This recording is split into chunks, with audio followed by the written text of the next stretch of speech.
Божая мати, в яслях де ягнятко, там родилося Божеє дитятко. А Божая мати з Вовшлієма утекала, серед ночі на морозі ночувала. Огонь розложила, свечи запалила, цілу ноченьку світила.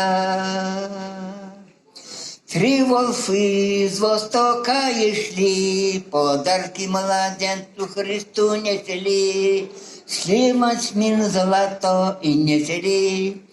На коленах пали Христу младенцу, подарки дали, а Христос младенець подарки прийняв, а всім православним християнам благословение послав.